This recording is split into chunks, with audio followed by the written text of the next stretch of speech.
First off, welcome back to my channel. Thank you so much for watching this. If you like what you're watching, subscribe. I'd love to connect with you. Today I'm going to talk about my experience with my mental health when I went to Cabo.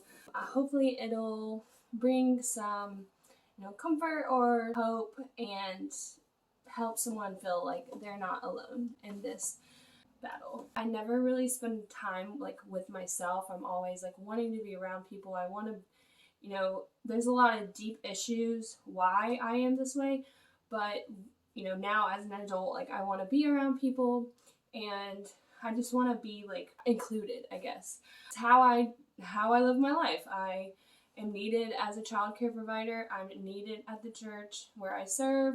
All of my things that I do are for other people. And so I'm currently, working on trying to find my identity. I know that may sound silly, but maybe somebody can relate to me. But my identity, it seems to be around other people. So it's not really me. I do have certain things that are my identity, like things that I like, or I like to travel. But I really want to know who I am and, what I want to be able to spend time with myself. Ultimately, the goal is to spend time with myself and be okay and comfortable being just with myself, having fun and having a fulfilled time with myself and not worrying about what other people are doing. Whenever I went to Cabo, I had in my head, I'm independent, I'm going to not care. That was my goal, was to not care what other people are doing and to really soak in the time. What does Stephanie want to eat today? I was at an all-inclusive, so what do I want to eat? Where do I want to go? The resort is so big. Do I want to go to the spa? Do I want to go to the pool? So many options. And I just really wanted to experience it with the people that were there, but also by myself. Kind of give you an idea of where I was in my headspace going into this trip. I feel like my life sort of passes me by because I'm always what does so-and-so need? All of the things I do revolve around other people, and I'm really just in a season where I want to discover more about myself and learn to be content in who I am. And going into the trip, I was really excited. Usually I get anxiety when I travel because I'm always one, I'm a bad procrastinator. That of course makes you overwhelmed, and then you have anxiety, and anxiety is more than just being anxious. Anxiety is your brain telling you oh, you're gonna forget something. So you're just constantly worried about what do I need? What do I need to bring? Whatever. But this time I really slowed down. I was what do I want to take? I took kind of more control of the situation, and I spent a couple days packing instead of procrastinating to the last night, being I have no idea what to take.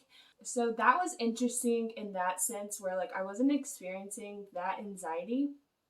And I was man, this is going to be a good trip. I was really excited that I wasn't experiencing any stresses because I was oh, this is going to be the best vacation ever.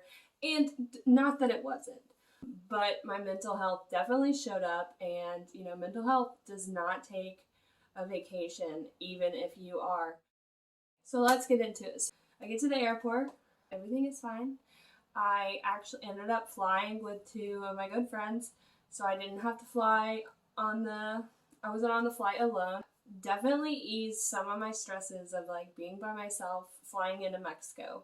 Got to the airport, just having a good time, and we got to the resort. The first thing that really, I would say, was a trigger to the end, of course, my COVID test that I had coming up. Then there was a guy there, and he kept, talking about other girls and stuff. As a single woman, I was what's wrong with me? And so that kind of, one of just this innocent triggers to the episode that I had. One of the things that was bothering me, even if I didn't want it to bother me. Then by the second day, again, I was spending time with these people, and I really wasn't doing my independent thing that I had planned for. It worked out that way, but again, I think it was because I wasn't used to it and I really didn't know how to be by myself, which is really sad to think about, but I feel like there's somebody out there that can relate. I don't like being alone, mainly because when I'm left alone, I have to think about things or I have to like give my thoughts attention, and my thoughts aren't always, the nicest, depending on, the day or what's happening in my environment. So day 2, met some friends from Canada and spent some time with them. We had some drinks and all that stuff, and I ended up staying in that new friend's room. Stayed in his room because I had left my key in my room, and so it was really late, and I just ended up really tired and did not make it back to my room. He was a gentleman, and he was, it was a safe thing. Thank God. Thank you, Jesus, for keeping me safe, because something bad could have happened. And I think when I realized, I didn't really feel like I had anybody. It was nothing against anyone that was there. I just felt like, my thoughts were starting to take over and being like, look, nobody notices you. Nobody, cares about what happens to you. I know that people were probably concerned, or especially my travel roommate, concerned, why didn't you come back? But in my head, it was like, you could have been kidnapped. You could have been assaulted. There was nobody that would have really quickly realized, and that again is why I guess I like being around people, because if I'm around people, then I don't know, it's I don't know, it's weird. Okay, hopefully somebody can relate to this, but just things were piling on, so the insecurities are kind of boiling up. So that was the second night. So the third day we had a catamaran, and I just really felt it that day. I mean, it was heavy. The whole goal was to spend time by myself. But then when I was alone by myself, it was like I felt unseen. I felt invisible. On the catamaran ride, people were taking pictures. There was a lot of people asking me to take pictures with them. Again, felt this heaviness from earlier, and it just got heavier and heavier. And I, again, did this trip planning to be with myself. The anxiety and depression is going to use any little thing that validates those feelings. It's noticing that, people were like, oh, take our picture. Went along with the lines of, see, nobody sees you, nobody, wants to be taking pictures with you, nobody wants to do this. Those are kind of the thoughts my mind was telling myself. I wasn't telling myself that. My mind was telling me that. I just felt like I wanted to cry, but I didn't want to cry, and so it was just very heavy. If you have anxiety or depression, you probably can relate to this feeling of heaviness and not knowing why. All of these things that I'm telling you of this bothered me, in the moment, I was unaware of it. I was so unaware of it. Why am I feeling so heavy?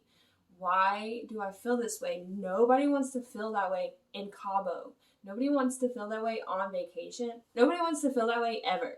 Okay, let's just be real. To be honest, I don't know how many people have noticed this. I don't know if they noticed that I was upset or depressed. I don't think they noticed, but if they did, they didn't say anything. After the catamaran ride, we walked to Cabo, still have this heaviness on me, and we had a drink at Cabo, and then we were on our way back to the resort. And then the last day, that was the day I had my COVID test, and I'd never had a COVID test before. So on top of all this heaviness, I was stressed. I was like, I need to get back to the States. Until I had that negative test, the chance of having a positive test was, in the situation. So I was really anxious. And so I really didn't get to enjoy much of the beginning of the day. And then I went and got the COVID test, and thought the day before, like, maybe I'm feeling this heaviness because I've been drinking. It is all inclusive, so no shame in that. But it was not, because the next day I hadn't drank all day almost, and I just felt this heaviness. I wanted to cry. I wanted to cry because I wanted to cry, and I was sad because I felt sad. I was depressed because I felt depressed. Again, hopefully somebody can relate to this, but nobody wants to be in Cabo with tons of friends and feeling heavy with emotion. After my COVID test, I think I got the results like an hour later, so I was like, sweet, I can relax. So I had some, time hanging out with two of my friends that I kind of had bonded with through the trip. We just kept hanging out together. They became like my crew, because apparently I can't spend time with myself. Maybe next trip, the goal is next trip, I'll actually take a day and just hang out with myself and enjoy my trip and not worry about what people are doing. Another thing that was also heavy was I had met this new friend from Canada, and I am like best friends with strangers, and he was not my best friend, so things happened to like not help my mental health. And we had all these fun things planned for the last night, and of course I'm trying to go to it's the last night. I go home tomorrow. I don't want to be feeling this heaviness. So I was, standing at the pool again because nobody was like, oh, what's Stephanie doing? Where's Stephanie? Like, Stephanie, come hang out with us. Nobody was like that, which we're all adults, so it's totally fine. But in the moment, it was really heavy on my chest that you're alone. Like, you are alone. You don't have to try to be alone because you are alone.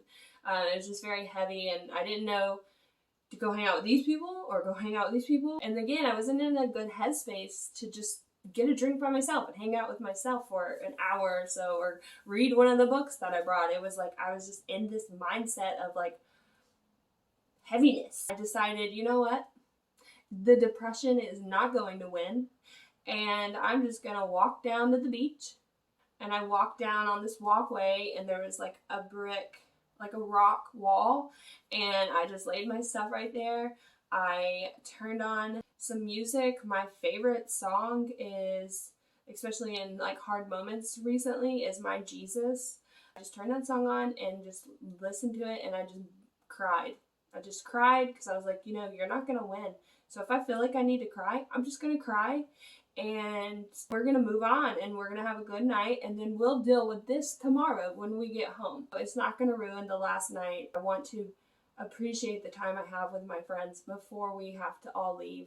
So that's what I did. I cried, and it definitely helped. It definitely made me feel better. And then I was like, okay, let me go get a drink, wipe these tears, and go get a drink, and then go get pretty for the dinner. And that's what I did. I went and got a drink and hung out with my friends and enjoyed soaked up the sun. And I got ready, had dinner. We took some pictures, and we had a great last night. So that is my experience and my mental health story with my depression in Cabo. I just want to say, to anyone who can relate to this, one, I felt guilty that I was feeling that way. But we should never feel guilt for our mental health. If you have depression or you have anxiety or bipolar or whatever you have, OCD, you should never feel guilty that that is how you are, because it makes it worse, which I know that we can't help, but I just want you to know that you're not alone, and that I could definitely relate to, those hard times, because who would have thought Cabo, of all places, I would have a freaking depression episode. Coming back, and I went to counseling, and I really talked it through, with my counselor, and I'm all for counseling. I think counseling is amazing. I talked through it with him, and that's how I know, like, and this bothered me, and this bothered me, and it all just stacked up until, like, I had a breaking point. I used CBD to manage my anxiety and depression, and so I didn't bring it to Mexico because I don't know. I'm not trying to break any rules, and CBD is legal in America. in most states, and I didn't want to risk it. I didn't take it, and I definitely think not using those drops every day really probably had an effect. If you watch this video, I appreciate it so much. I feel like through this journey with this channel, I'm going to find my identity, and I get to let you guys experience that with me and hopefully inspire young women and men, you know, find their identities, because we can't go through life. We miss out on life if we're always focused on other people and we're not we're not concerned with who we are. We're always concerned with someone else. So I really encourage you to know that you're not alone in this walk, in this journey. And I really hope you like this video. And if you didn't, drop a hate comment, subscribe, and I will see you all in my next video. Thank you.